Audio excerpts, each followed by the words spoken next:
India is bringing in certain law, I would say Panchamrit policy is introduced by Prime Minister Modi. In next few years, we would be leader in this field. According to me, what I have seen with the support of these definitely visionary teams and leaders like you. I not necessarily agree that we are learning from western part of the world about it.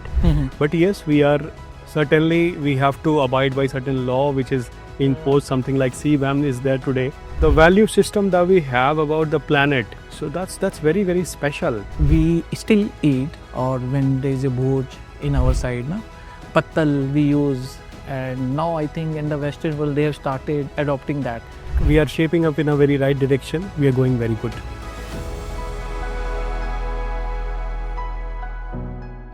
Welcome back to 2 Degree podcast, where every degree matters. In this podcast, every time we bring you expert in the field of climate action, sustainability, and they share their thoughts, what's happening around the globe and how they are creating an impact. I am your host, Anand Pathak, founder and CEO of Fitsall. With me today is somebody who I think has almost 15 plus years of experience in the field of CSR and sustainability. And so I think we will learn a lot what has happened in last 15 years, because he has seen both the segment. Because in last 5 years, I think India has evolved a lot in these terms, and he has seen India 15 years back also how they were working towards CSR, and certainly how it is working now. So today we are very excited to welcome Mr. Praveen Karn, who has 15 years of experience in sustainability and CSR. He is currently heading CSR and sustainability division for Spark Minda Group. In his illustrious career, he has won few accolades, not only for Spark Minda but for himself also. Few of the major one is National CSR Award, which has been felicitated by Honorable President of India, and it has been won at least 2 times. And on his personal level, also he has won few accolades and awards in. Beside at the professional level, he is also part of few of the juries which is related to CSR. He is also part of the panel discussion, and his opinion matters a lot, because he has been called by different government agencies and policies makers to share his opinions. So hi, welcome Mr. Praveen. I want our audience to know about you at personal level and then maybe at the professional level. Well, as he already said, my name is Praveen Karn. I've been in the sector for approximately 17 years now. And it's been a wonderful journey to be in this sector, to learn a lot of things. I come from a place called Ranchi, which is a tribal state of Jharkhand. I was born and brought up there. And last approximately 15 years here I'm in Delhi. Been working with a couple of organizations, majorly in CSR and sustainability domain. That is all about me. Yeah. So this Karn name, is it because of that Mahabharat Karn, inspired by somewhere? So I don't know much about it, but yes, in Bihar, there's a community called Kayasth, and they use this surname. Okay. I would not know much about it, but yes, this is how. Karn was also, I think, the figure was from the Bihar itself in the Mahabharata, I think. He was the king of some of the region over there. Right. So I don't know. I'm not very sure. Yes. But Ranchi is, I think, it was hill station, I think at least 20 years back it was supposed to be. But now, maybe also because of climate change and everything, it has also changed. Oh yes. And we all know because of Dhoni, definitely.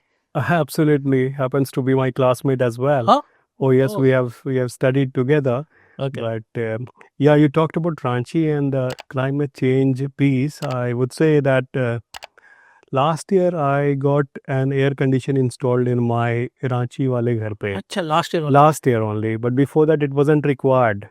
And truly observed by you that it might be because of the climate change, the carbon emission, which has started happening in the capital now. A lot of vehicles, lot of rush, and Ranchi is changing. Ranchi is changing a lot, although it's surrounded by a lot of tribal forests and all, but still, yeah. Yeah, so I have noticed this. I was traveling to Srinagar, I think 2 years back. In my mind, everybody travels to Jammu Kashmir, Srinagar during the summer days because they can experience the climate over there. But 2 years back, when I traveled, Srinagar was so, it has become so hot. Srinagar, capital city, I'm talking about, because a lot of construction was going on. In development is going on, but definitely it's hampering over there. So now, coming towards little bit towards professional journey of yours. So how do you enter into the CSR side? Was it something? I think I've seen your LinkedIn profile. You started, I think, at Jindal also. You were doing something related to CSR. So your career in CSR has been a very, very long journey. Yeah. So how do you get a chance to enter into? Because it's one of the most, I think, satisfactory job, because you can see you are creating an impact on day-to-day life. Besides this, I'm seeing a lot of LinkedIn posts also on your personal level where you're asking blood donation for some person here and there. So I think it's something which is related to you personally also. So, like any other guy in Bihar is born, is tagged, I mean, to become an IAS officer और ऐसे भी बिहार में कहावत है कि यदि बच्चा पैदा होता है तो या तो वहाँ से आईएएस बनता है या नेता बनता है या फिर गुंडा बनता है ठीक है तो बिहार में कहावत है so I was also I mean told by my family that IAS बनना है एंड यही ड्रीम था but the place where I grew up that was in the mid of a slum called Chadri Basti in Ranchi, and a lot of my friends who were tribals and they were staying there. Knowingly or unknowingly, I have observed that their lives were different from the life that I was enjoying. And importantly, what happened when we all started growing up, many of them changed their way of life, and my way of life was entirely different. So there was one of the click which made me think about people, their lives, their engagements, their sustenance, etc. I was a Zavarian. I was studying in St. Javis, and I then thought of knowing more about it, and that took me to an institute called XISS, where I studied rural development by my choice, and this is how I entered in this field. So it's by choice, not in that case. Of course, it's by choice. I wanted to study about it, and I must tell you that it's a razzmatazz. Every day, everywhere, every geography that you travel to, you find something new to learn, a new community, their rituals, their practices, their livelihood pattern, the way of living life. So, in India itself, I mean, I don't know much about outside India, but at least in India, in many of the parts I have seen, that's razzmatazz, and you have a lot of things to learn. Definitely, and quite fascinating one. Right. Right. So, just if you want to describe your this sustainability journey in few words, what it would be? Learning, vision, sustenance. These are the three words which I'd like to use. Talking about the journey, you have to have a vision. If I would say about my journey, I have learned a lot. I mean, I knew about carbon, water, and waste management and many other things, but again, to get into the criticality of it, to know about scope 1, 2, 3, GHG inventorization, water management, what is water positivity, how do we recharge, a lot of things I have learned. And that is why I'm saying that learning is that one thing which I'd say that I have experienced a lot. Vision, why? Because you need to have a vision if you're working in this domain. If you don't have a vision for sustainability, you actually cannot work in this. And that's the reason I probably feel as if as an individual level or as an organizational level, you have to have it. And sustenance or survival is critical because you have to find out that one way that gives you the solution to the problem statement. Completely agree. So it's so evolving field.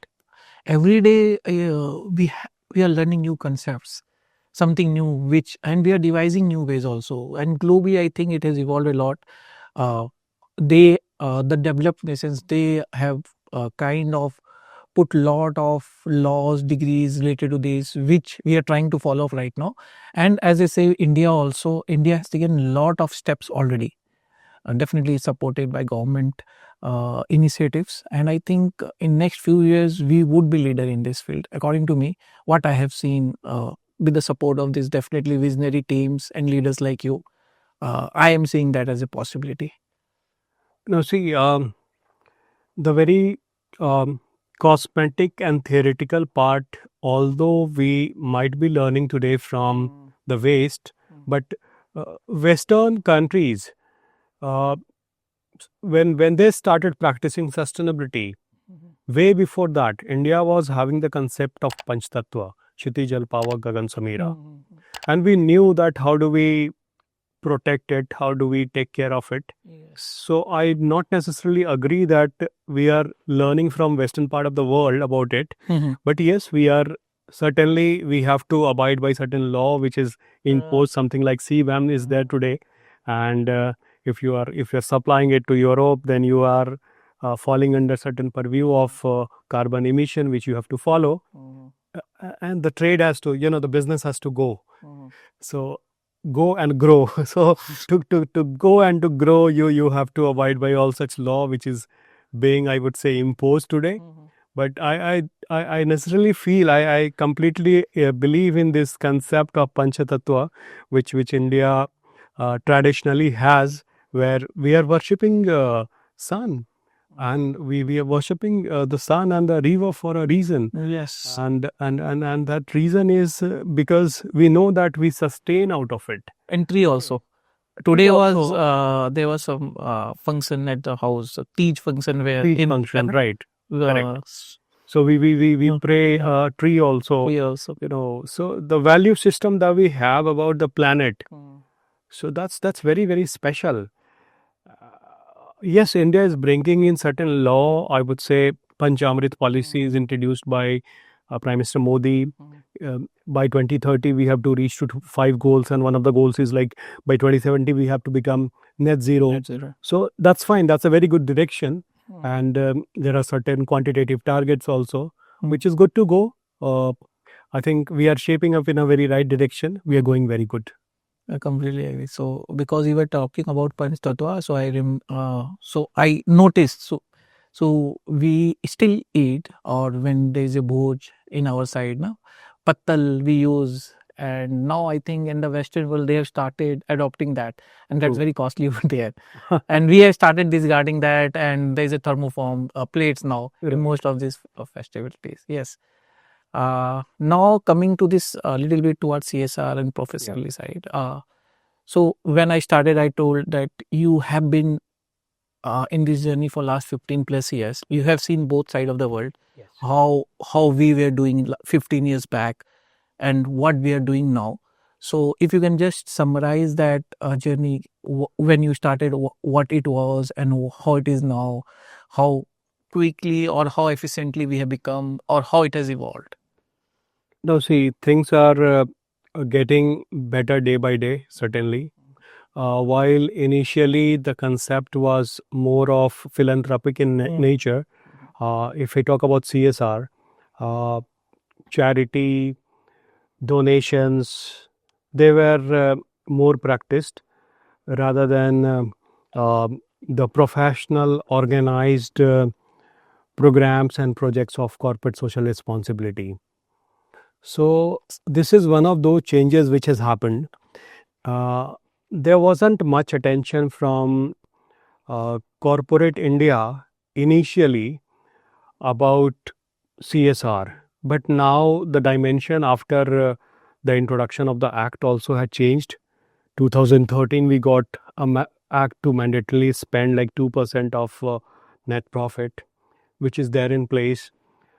And then slowly and gradually, the corporate India has also started accepting that they have to do CSR, And this is just not a compulsion, but this is also something very strategic, and it is going to benefit your business also. So there are direct and indirect benefits of CSR to the business, something in which you can say that you are able to bring in a harmony in the community that you operate in, and this is how you get support to do a good business. You get potential manpower, workforce rather. I should not be saying it manpower, it's women power as well. So a potential workforce by training them, which you can do under CSR, of course, which might be useful tomorrow for your business. Yes. And a lot of things for the planet as well that you can do. For example, if you are working for water harvesting, which is needed for your business for future. If you are recharging water in the nearby community that you operate in, that is ultimately going to benefit your business also, your business sustain. Yeah. So these things are evolving, and the law played a role of a catalyst in this. Corporations have started accepting it, practicing it.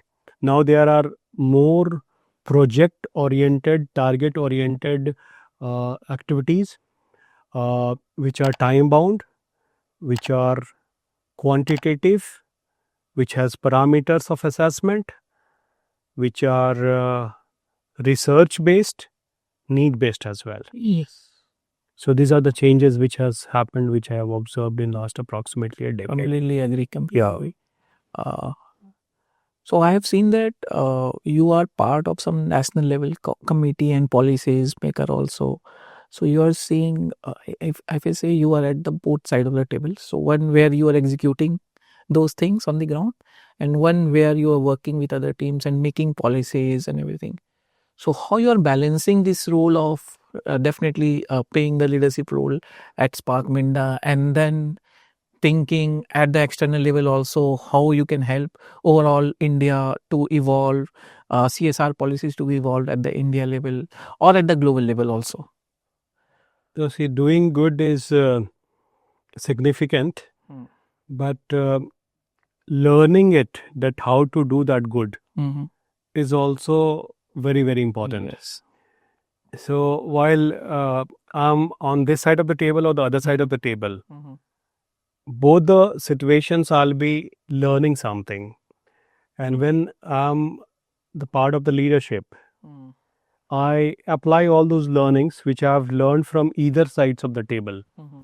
And of course, when on the other side, when I'm getting into the assessments and all, there are SOPs, there are good practices, there are parameters basis which I have to assess projects and programs. So this is how I do it. I look at the innovations of the project, replicability, scalability, whether that is need based or not, whether collaborations has happened or not, partnerships, how effective is that, what are the roles of different partners, and how ultimately it is going to impact the country, the community, people, and the planet, of course, the triple bottom line.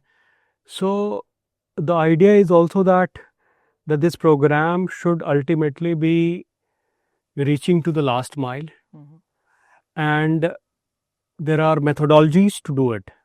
Whether you are following the right methodology to get it executed, you have the right way of M&E, monitoring and evaluation, or not with you.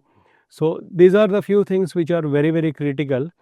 And I believe, process is very, very important.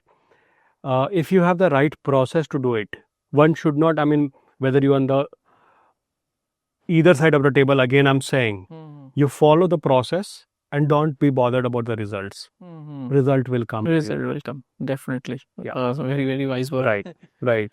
So now moving towards carbon emission and accountability, which is something very close to my heart. And one of the reason is My daughter birth happened 7 years before, so 2018, and that time NCR climate, So from that year onwards, I have to do something for the future generation. Yeah. So very very close to passionate, and I have built kind of business also on that. Uh, and it's working out well because if you are following your passion, I think, as you told, success will come definitely eventually. So moving towards that carbon accounting related topic. So as you told, CSR initially was something which was related to social work and everything. Now it has moved towards environmental aspect also, Correct. where you have started monitoring carbon and everything. And Spark Minda being a manufacturing company, most of the emissions lies in the scope 3 side for most of the manufacturing company. So how you are measuring or tackling the scope 3 emissions at the corporate at Spark Minda level? If you can throw some spotlight on the same. Sure. I believe in a narrative that what is monitored, that is done. And for carbon, I mean, which happens to be a relatively new technical topic for corporates today, each of the scope is important. 1, 2, and most importantly, 3. 3, why? Because this relates to your supply chain. While working at Minda Corporation Limited, where we also fall in the supply chain of our OEMs. Like the way we have approximately 700 suppliers, and this supply chain and their emission for the products, for the raw material that they're supplying to us, they fall under our scope 3. So what is important is to have, first of all, a decarbonization strategy with yourself. Yes. And that does not apply only just for scope 3 but also for 1 and 2 also. At Spark Minda, we also have declared our SBTI commitment for 2030 with a base year of 22-23. That will be reducing our carbon emission intensity by 42%. We are preparing ourselves for various LCA, various PCF, looking at each of the products that we have. Now, specifically, if I'll come to scope 3, so there are varieties of supply chain partners that we have. Some of them are big in size, mid and smaller as well. Especially for mid and smaller size supply chain, you need to handhold them. It should not be kind of imposed. You have to start with something called awareness. Yes. So first and foremost thing is to make them aware that what is this point and why this is critical, why you also fall in the supply chain, and if you are not going to abide by, you are going to be out of business in the time to come. Yes. Basis the awareness, once they start understanding the subject, you have to do their capacity building on certain technical aspects where the monitoring of carbon has to be done, that how much of emission is happening, and they should know that how much emission has happened. And then the next step is to identify those decarbonization techniques, methodologies for them, and they should be low hanging in fruit. Yes. Why low hanging? Because initially, if you start very critical sort of activities, they're not going to do it. Definitely. So it should start with very, very low hanging fruit, and those practices should be initiated. But at the same time, whether it's my OEM, whether it's we or our supply chain partner, for all of us, the decarbonization is quite critical. If we don't do it, it'll be difficult for the business to sustain. Planet, of course, is getting impacted. Government is looking at you. Your investors are looking at you. Shareholders looking at you. Good investors will not invest in you. BlackRock said that I'm not going to invest if you are not reporting on ESG. Okay, if you're not practicing ESG, need to have a good governance with your organization, a lot of social practices as well. So this is how, I mean, what you are doing, propose it to be done with your supply chain partners, and I'm sure they will also understand the significance of it, and they'll also start practicing. Completely agree. I think one point that struck out very well was you need to inform and educate your partners first why it is important, Yeah. and walk the talk. So Yeah. if you are doing it, then your supply chain partner will also. So these are the two standard points that has come out. Now just deep diving into the same thing a little bit. And this is also one of the, I think, important questions across most of these talks that we see. Yeah. AI, role of AI, Okay. and everywhere Hmm. it's now AI is like everywhere, Mhm. most of the places, and people are leveraging lot of organizations have already started leveraging AI. So how do you see this AI playing a role in this sector of sustainability and CSR right now? No, see, And mainly for yeah. scope 3, if you are, if Okay. Okay. So now see, when I look at, I mean, the artificial intelligence today, it is no more artificial. It has become very human, very natural type. Okay. So a lot of things are happening today, and why not in sustainability too? Now see, looking at various parameters of sustainability. I mean, you look at the GRI parameters, or you look at 9 principles of BRSR in India proposed by SEBI. So a lot of things are quite technical also, and to map it every time, the human way is not going to work, and therefore you have to have those intelligence, so AI is going to play a very, very crucial role. For example, data has to be sacrosanct. You cannot plan your way forward if you don't know where are you today, and for which you need to know everything. You need to know your scope 3 also. Yes. And to map it, you cannot go your, I mean, if I look at Minda Corporation, we cannot go to 7 suppliers and look at them that what are the things that they're doing. And if I have to know that what is actually going to be their emission, so AI has to play a role. They, that has to be deputed with them also. So our plan is also to depute AI with our supply chain partners, so that the mapping could be done appropriately.